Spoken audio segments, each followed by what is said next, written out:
ਬਿਸਮਿਲ੍ਲਾਹਿਰਰਹਿਮਾਨਿਰਰਹੀਮ। अस्सलामु अलैकुम जी आया ਨੂੰ ਰੈਕਸ ਕਿਚਨ ਵਿੱਚ ਸਾਰੇ ਦੋਸਤਾਂ ਨੂੰ ਖੁਸ਼ ਆਮਦੀਦ। ਅੱਜ ਅਸੀਂ ਮਟਰਾਂ ਵਾਲੇ ਚਾਵਲ ਬਣਾ ਰਹੇ ਹਾਂ, ਯਾਨੀ ਕਿ ਮਟਰ ਪੁਲਾਓ।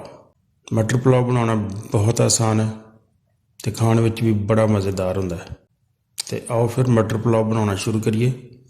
ਕੜਾਹੀ 'ਚ ਥੋੜ੍ਹਾ ਜਿਹਾ ਤੇਲ ਪਾ ਲੈਂਦੇ ਹਾਂ ਅਤੇ ਤੇਲ ਜਦੋਂ ਗਰਮ ਹੋ ਜਾਏ ਤਾਂ ਉਹਦੇ 'ਚ ਥੋੜ੍ਹਾ ਜਿਹਾ ਪਿਆਜ਼ ਕੱਟ ਕੇ ਪਾ ਲਓ ਅਤੇ ਪਿਆਜ਼ ਨੂੰ ਬਰਾਊਨ ਕਰ ਲਓ।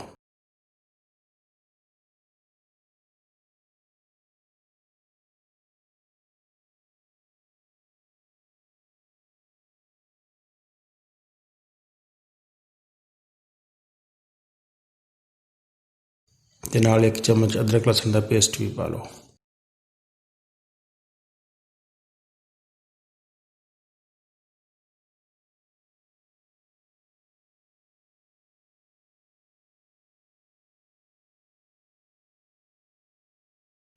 ਫਿਰ ਅਸੀਂ ਇਹਦੇ ਵਿੱਚ ਕੁਛ ਸਾਬਤ ਮਸਾਲੇ ਪਾਉਣੇ ਆ। 1 ਚਮਚ ਜ਼ੀਰਾ ਸਾਬਤ, 2 ਬਾਦੀਆਂ ਦੇ ਫੁੱਲ, 2 ਤੇਜ਼ ਪੱਤੇ, 2 ਛੋਟੀਆਂ ਸਟਿਕਾਂ ਦਾਲਚੀਨੀ ਦੀਆਂ, 2 ਵੱਡੀਆਂ ਇਲਾਇਚੀਆਂ ਅਤੇ 4-5 ਲੌਂਗ। ਇਹ ਮਸਾਲੇ ਪਾ ਕੇ ਅਸੀਂ ਥੋੜ੍ਹਾ ਜਿਹਾ ਇਹਨੂੰ ਮਜ਼ੀਦ ਭੁੰਨ ਲੈਂਦੇ ਹਾਂ। ਹੁਣ ਅਸੀਂ ਅੱਧਾ ਕੱਪ ਪਾਣੀ ਦਾ ਪਾ ਦਿਓ ਅਤੇ ਪਾਣੀ ਪਾ ਕੇ ਫੌਰਨ ਢੱਕਣ ਬੰਦ ਕਰ ਦੇਣਾ ਹੈ।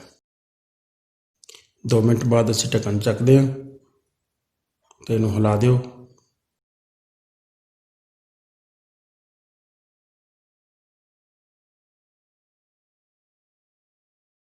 ਹੁਣ ਤੁਸੀਂ ਇਹਦੇ 'ਚ 1 ਚਮਚ ਕਾਲੀ ਮਿਰਚ ਪਾਊਡਰ ਦਾ, ਅੱਧੀ ਚਮਚ ਲਾਲ ਮਿਰਚ ਅਤੇ 2 ਚਮਚ ਨਮਕ ਦੇ ਪਾ ਲਓ ਅਤੇ ਅੱਛੀ ਤਰ੍ਹਾਂ ਹਿਲਾ ਦਿਓ।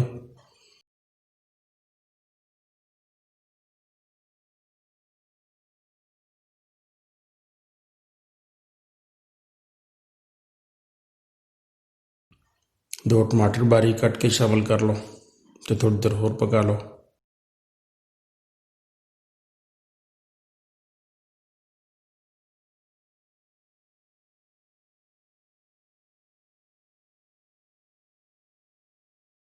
ਹੁਣ ਅਸੀਂ ਕੱਢੇ ਹੋਏ ਮਟਰਾਂ ਦੇ ਦਾਣੇ ਸ਼ਾਮਿਲ ਕਰਦੇ। ਮਟਰ ਪਾ ਕੇ 2-3 ਮਿੰਟ ਅਸੀਂ ਇਹਨਾਂ ਨੂੰ ਭੁੰਨ ਲੈਂਦੇ ਹਾਂ।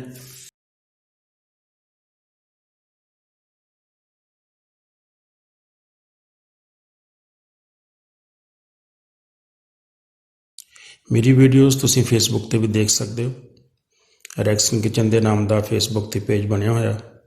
ਵੀਡੀਓਜ਼ ਦੇਖੋ ਅਤੇ ਪੇਜ ਨੂੰ ਲਾਈਕ ਕਰੋ। ਉਸ ਤੋਂ ਇਲਾਵਾ ਇੰਸਟਾਗ੍ਰਾਮ 'ਤੇ ਵੀ ਮੈਨੂੰ ਫੋਲੋ ਕਰ ਸਕਦੇ ਹੋ। ਰੈਕਸ ਕਿਚਨ ਦੇ ਨਾਮ ਦਾ ਇੰਸਟਾਗ੍ਰਾਮ 'ਤੇ ਵੀ ਪੇਜ ਮੌਜੂਦ ਹੈ। ਹੁਣ ਥੋੜ੍ਹਾ ਜਿਹਾ ਦਹੀਂ ਸ਼ਾਮਿਲ ਕਰ ਲਓ। ਦਹੀਂ ਸ਼ਾਮਿਲ ਕਰਕੇ ਥੋੜ੍ਹਾ ਜਿਹਾ ਹਿਲਾਓ ਅਤੇ 1-2 ਮਿੰਟ ਪੱਕਣ ਦਿਓ ਅਤੇ ਸਾਡਾ ਮਸਾਲਾ ਬਿਲਕੁਲ ਤਿਆਰ ਹੋ ਗਿਆ। ਹੁਣ ਅਸੀਂ ਇਹਦੇ 'ਚ ਪਾਣੀ ਸ਼ਾਮਿਲ ਕਰਨਾ ਹੈ ਅਤੇ ਪਾਣੀ ਚਾਵਲਾਂ ਤੋਂ ਦੁੱਗਣਾ ਪਾਉਣਾ ਹੈ। ਜਿੰਨੇ ਚਾਵਲ ਅਤੇ ਉਸ ਤੋਂ ਤਕਰੀਬਨ ਦੁੱਗਣਾ ਪਾਣੀ ਸ਼ਾਮਿਲ ਕਰ ਦਿਓ ਅਤੇ ਨਾਲ 3-4 ਹਰੀਆਂ ਮਿਰਚਾਂ ਪਾ ਕੇ ਢੱਕਣ ਦੇ ਦਿਓ ਅਤੇ ਪਾਣੀ ਦੇ ਬੋਇਲ ਹੋਣ ਦਾ ਇੰਤਜ਼ਾਰ ਕਰੋ।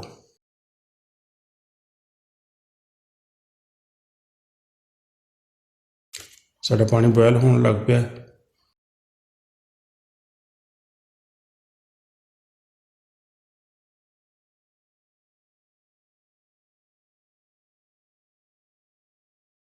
ਹੁਣ ਇਸ ਮੌਕੇ 'ਤੇ ਅਸੀਂ ਇਹਦੇ 'ਚ ਨਮਕ ਵਗੈਰਾ ਵੀ ਚੈੱਕ ਕਰ ਲੈਂਦੇ।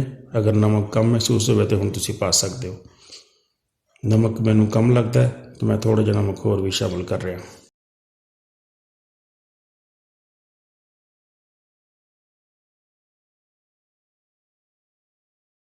ਹੁਣ ਅਸੀਂ ਚਾਵਲ ਪਾਉਣੇ ਆ।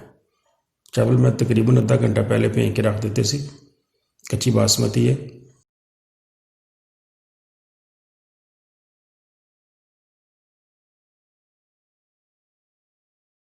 ਇਹਨਾਂ ਦੋਸਤਾਂ ਨੇ ਮੇਰੇ ਚੈਨਲ ਨੂੰ ਹਜੇ ਤਾਈਂ ਸਬਸਕ੍ਰਾਈਬ ਨਹੀਂ ਕੀਤਾ ਅਤੇ ਬੜੀ ਮਿਹਰਬਾਨੀ ਉਹ ਸਬਸਕ੍ਰਾਈਬ ਜ਼ਰੂਰ ਕਰ ਲੈਣ। ਸਾਡੇ ਚਾਵਲਾਂ ਦਾ ਪਾਣੀ ਖੁਸ਼ਕ ਹੋਣਾ ਸ਼ੁਰੂ ਹੋ ਗਿਆ ਅਤੇ ਚਾਵਲ ਫੁੱਲਣਾ ਵੀ ਸ਼ੁਰੂ ਹੋ ਗਿਆ।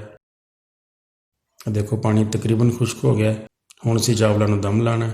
ਕੱਪੜਾ ਵਗੈਰਾ ਰੱਖ ਕੇ ਢੱਕਣ ਬੰਦ ਕਰ ਦਿਓ ਅਤੇ ਅੱਗ ਨੂੰ ਅਸੀਂ ਹਲਕਾ ਰੱਖਣਾ ਅਤੇ ਅੱਗ ਹਲਕਾ ਰੱਖਣ ਵਾਸਤੇ ਅਸੀਂ ਚਾਵਲਾਂ ਨੂੰ ਚੱਕ ਕੇ ਅਸੀਂ ਚੁੱਲ੍ਹੇ 'ਤੇ ਤਵਾ ਰੱਖਦੇ ਹਾਂ ਅਤੇ ਤਵੇ ਦੇ ਉੱਤੇ ਫਿਰ ਅਸੀਂ ਚਾਵਲਾਂ ਵਾਲਾ ਬਰਤਨ ਰੱਖਾਂਗੇ ਅਤੇ 3-4 ਮਿੰਟ ਅੱਗ ਨੂੰ ਪਹਿਲੇ ਤੇਜ਼ ਰੱਖਣਾ ਹੈ ਤਾਂ ਕਿ ਤਵਾ ਅੱਛੀ ਤਰ੍ਹਾਂ ਗਰਮ ਹੋ ਜਾਏ ਅਤੇ ਉਸ ਤੋਂ ਬਾਅਦ ਅੱਗ ਨੂੰ ਤੁਸੀਂ ਬਿਲਕੁਲ ਸਲੋ ਕਰ ਦੇਣਾ ਤੇ ਤਕਰੀਬਨ 15 ਮਿੰਟ ਦਮ ਲਗਾਉਣਾ ਹੈ। ਮਾਸ਼ਾਅੱਲਾ ਚਾਵਲ ਸਾਡੇ ਬਹੁਤ ਅੱਛੇ ਤਿਆਰ ਹੋ ਗਏ, ਜ਼ਬਰਦਸਤ ਖੁਸ਼ਬੂ ਤੇ ਜ਼ਬਰਦਸਤ ਜ਼ਾਇਕੇਦਾਰ ਚਾਵਲ ਬਣੇ।